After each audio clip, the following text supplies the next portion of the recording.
Okay, last chapter was pretty dense and pretty full on. So I appreciate you sticking with it. We covered all of the whole concept of biological evolution in one chapter, in just a couple of different subjects and 4 videos. So it's a lot. I get it. And in fact, that's probably the most challenging subject matter that you're going to have to deal with in this social science class that you're taking on cultural anthropology. But it's important because who we are as people is in part biology. What are we physically, right? Now, I want to sort of bring you back into the mode of getting excited about this, just in case. Frankly, I find last chapter fascinating too. You know, I like cellular biology. I like the history of science. I like the discovery of things like genetics, and I find all of that fascinating. But I understand that you're taking a cultural anthropology class, so this may not be what you got into this for biology, right? But what I want to do is take the lessons that we learned in the last class and I'll start to apply them to the understanding of actually who we are as people, right? So the concepts of biology, you should understand the fundamentals of it. But I want to bring you back into getting excited about this subject in case I lost you last time. Let me just drop a little tidbit of information here. Your students, I'm actually also a lifelong student, because the word studere, studio studere, the verb to study in Latin, is also the same word that you use for enthusiastic or enthusiasm. So a student is somebody who is eager, someone who's wants to learn, wants to devote themselves to understanding things. So now that we have the knowledge of the theory of evolution, the way that the world works in that respect, let's apply that to humans. Let's take our studious minds, our eager, enthusiastic minds, and then ask basic questions about ourselves. Things that maybe you've never even asked before. Maybe you've never asked questions like, what is a race? Okay? Well, we're going to interrogate some of these things today. You may simply know. You may say, well, of course I know what a race is. You can hardly escape the concept in modern life, right? For good or for bad. Some people find great solace and comfort in being identified as a race. Some people find oppression as being a part of a race. Or some people stereotype other races and use that against them. But the bottom line is that we've looked at in the last lesson about how species emerge, right? We've looked at speciation, and we looked at the science of how we understand that biologically. And this all fits together in a scientific theory, which is not a guess, it is a fact. Evolution is factual. We can see it with our own eyes, we can measure it, and we can also look into the deep past to see how we became what we are. And in the next chapter, we're actually going to look at our closest relatives in biology to see how we differ as a species from anything else that exists. We're also, in the next chapter, going to start looking at the ancestry of humans, going all the way back to the first primates in about 50 million years ago. But we'll come to that later. What I want to talk to you about today is not about how we are the same species, how we all came together. What I want to explain today is to turn our attention to another aspect of biology that gives us our differences. We talked a lot about how natural selection selects from a variety, and it needs that variety in order for there to be winners and losers, right? And what I mean by winners and losers isn't whether you're cool or not. It's about whether you are successful at surviving long enough to have offspring. That's what nature really counts as a success or not. So variety comes from biological evolution. It comes from genetics, and we looked at that. But there's more to it than that, because your genes are only instructions of how you will become. You were once one cell. You were a zygote. 23 and 23 chromosomes in a sperm and an egg came together and created you with 46 chromosomes, and though that separated into 2 and then into 4 and then into 16 and eventually into a trillion. And all of those things gave instructions to build you. But cell replication requires nutrition, it has stresses from the environment, and there's all sorts of factors that are involved in building you that are not something that your genes planned for. So it's like a contractor on a building site, right? That the contractor has the architect's blueprints and says, okay, I'm going to build this building, but you've got a floor that you're going to put tiles on. But when you go to put the floor down, you realize that tiling company has gone out of business and those tiles no longer exist. So you've got to adjust your plans, right? You say, okay, maybe we'll put some parquet floor down here instead because we can't get those tiles anymore. Or I didn't realize it, but actually this is an earthquake zone. We're going to have to put some new structures up here to reinforce the frame, right? These are the sort of factors of real life that go between the genotype, which is what you inherit from your parents, in that when you were a single cell, and all of your cells have this genotype, this sort of ideal plan for what you're going to be.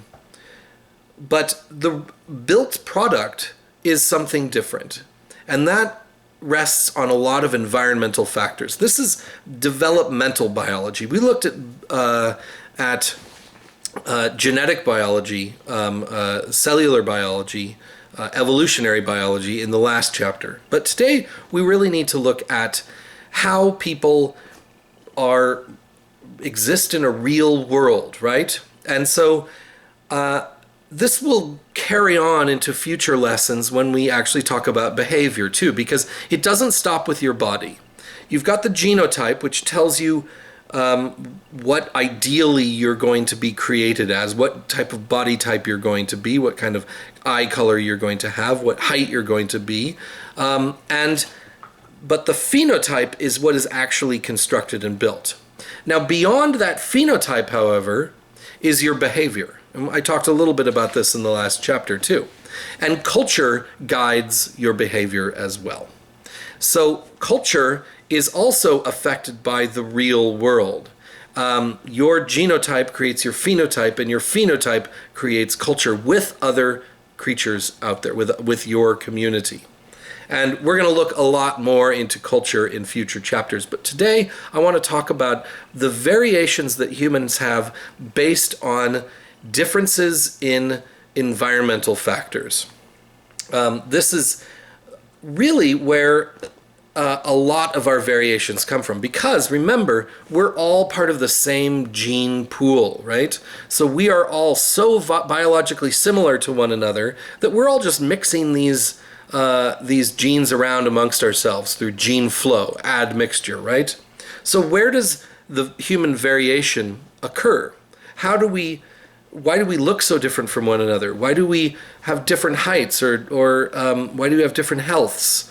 Why do we have so many different adaptations and variations amongst us? Well, a lot of it is, some of it is from genetics and some recombination. We looked at that in the last chapter. But a huge amount of it is from adaptations that occur on the ground in each environmental zone, right? So as environment change, human bodies are very plastic, meaning they form differently. So let's take one concept about human biology that is assumed to be the case, something that you may never have even thought about. Race, right? Race is assumed by many people to be a biological concept. That we are I'm genetically different from this person is one race, this person is another race, right? And we read into things like, if you get your genetic report from a place like 23andMe or Ancestry.com, you get this information and you think, okay, this is my race, right? And they actually lead you to believe that too. They're complicit in this, but it's not actually your race. It is what we call a haplotype, or in phenotypic terms, that's genotypic terms, is a cluster of genetic traits that tend to occur in certain geographical areas. But where's the boundary between this haplogroup and this haplogroup? Well, as we saw, species require admixture to stay together. There is no boundary between haplogroups. It doesn't exist. So there are sort of tendencies for haplogroups to be in certain areas, but there's no hard and fast line. And in fact, as it turns out, there is more genetic variation in some of these races or these geographically isolated areas than there are within them than there are between what we would traditionally call races. And actually, the phenotypic, that's the genotype, but the phenotype is even less solid ground to be working from. And we call these clines, that certain characteristics may be concentrated in this area and it falls off and gets smaller and smaller. This characteristic drops off as you move away from that core area.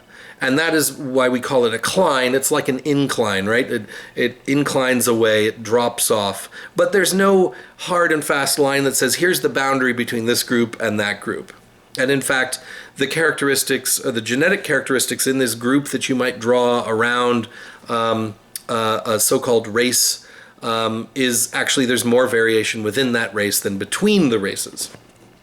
So race is supposed to, at least in common definition, it's supposed to reflect shared genetic variation, right?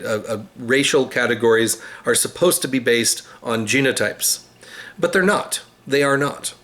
And this is something that in the 19th century, for instance, the concept of so-called scientific racism was really anthropology's dirty little secret.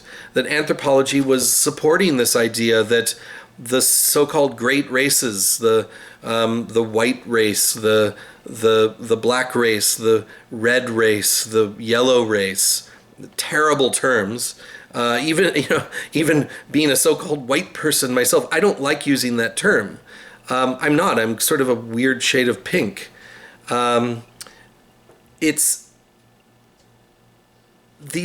don't have a biological basis in terms of genetics. And we're going to go through why variations in some of these very superficial qualities like skin color exist. Why do they exist? If we're all admixing, if we're all one species that can interbreed, if we're all humans, then why do we look different from one another? Now, the races that were promoted in the 19th and first part of the 20th century, sometimes to very terrible effects, things like genocide, were more of a reflection of our cultural realities. Things like colonialism, so-called white Europeans were colonizing the world, and they were exploiting them. And we're going to have a chapter about globalism and colonialism later on in this course. And it didn't sit very well with some people that they were enslaving people or they were subjugating people. So as a justification, they called upon science to give them some reason why white people were better, and why they were justified in this terrible practice. And science complied for a while, until our friend Franz Boas again, who was one of the founding fathers of North American anthropology, the same one who came up with the four-field approach, he started to scrutinize some of these scientific racists and say, okay, if you think that there are 4 or 5 races, define them. Give me a definition for what you're talking about.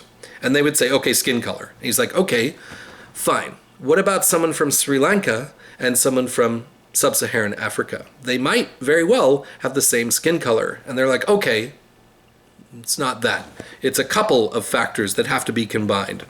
And he's like, okay, but you can see that those characteristics aren't consistent in each of those cultures, and you may find people that don't have that combination of factors. And then they'd say, okay. And they say, okay, well, and also, where is the boundary line? Here's a group, here's a group, here's a group. Where do you cut off between what is someone with very dark complexion and someone with very light complexion? There's actually gradients all the way in between those. And you can find them spread geographically around the world. So where do you cut off? And so people started to say, all right, maybe there's not 5 races, maybe there's 20 races. And he says, okay, what's the boundary line between those 20 races? You have to define those. If we're talking science, you have to be very precise. And then they say, okay, maybe there's not 20 races, maybe there's 50 races, maybe there's 100 races, maybe there's 1,000 races. And it became completely absurd that race is not biological. And this is now the conclusion of science today, that race is supposed to reflect genetic variation, but it isn't. It's actually adaptations to local conditions. And genetically, we're more similar than our superficial qualities on the surface might actually lead us to believe. And in fact, those are facile things that you can immediately identify in other people that allow you to exploit them. And that's the history of race, really, is that we decided that races exist, and so we made them so. They do exist culturally, and as I said, we're going to have a chapter on race later on. But to biologists, there is only one race amongst humans, that is the human race. So how do we look different? Or how are we different? How are these phenotypes determined? Well, that's what this whole lecture today is going to be about, is biological plasticity, that between your genotype and your phenotype, there's a lot of room for you to adapt to your local conditions.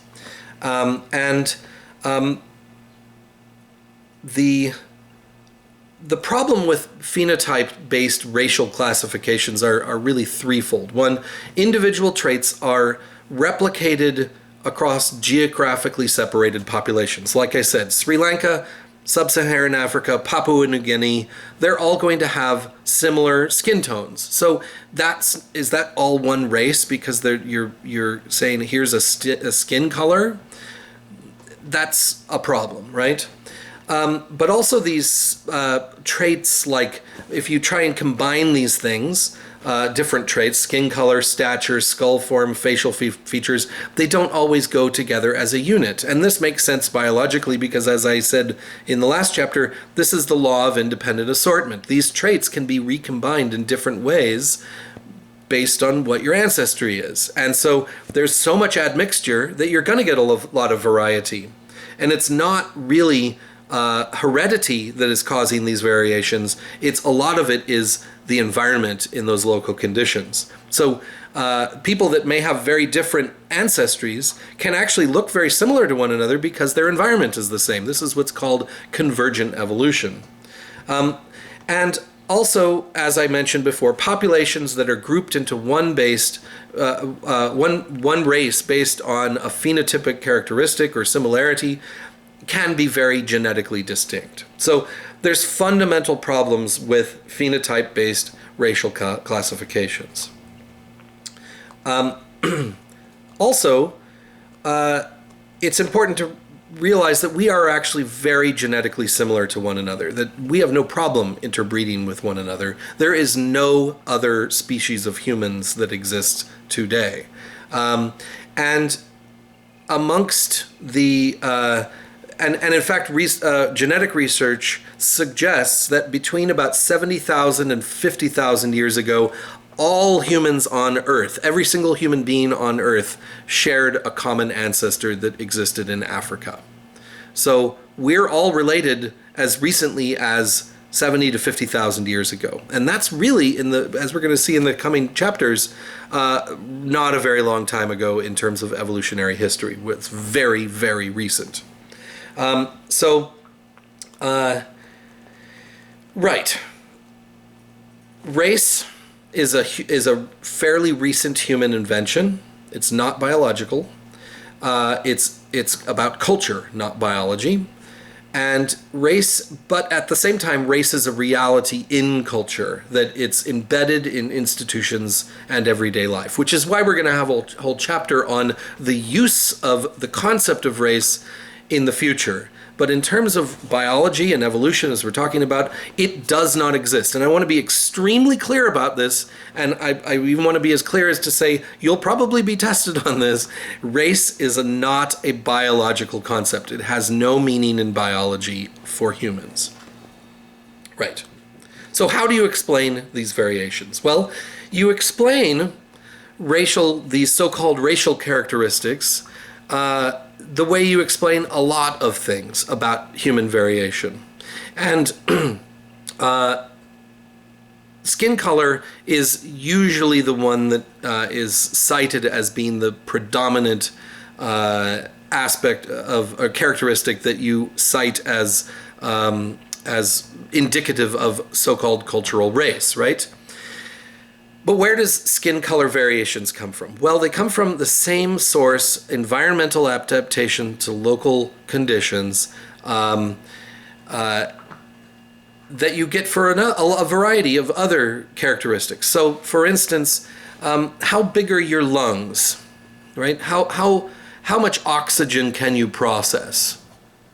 Well, how much oxygen you can process in each breath is a factor of where your ancestors lived in terms of altitude. If your ancestors for thousands of years lived in very high altitudes like the Himalayas or the Andes or the highlands of Ethiopia, you're going to have different sized lungs and different characteristics to your lungs, because that is an adaptation to local conditions. If you lived on the sea level, you're not going to have those characteristics because you don't need them. If you go up to the Andes Mountains, you're going to have trouble breathing because there's low oxygen levels at high altitudes. That sort of variation is something that you wouldn't say, oh, that person's got some really big lungs, they're not part of my race, right? We don't use altitude as a factor in determining racial categories. But in principle, it is the same thing as skin tone. It's just skin tone comes from latitude rather than altitude. And so skin color is actually a complex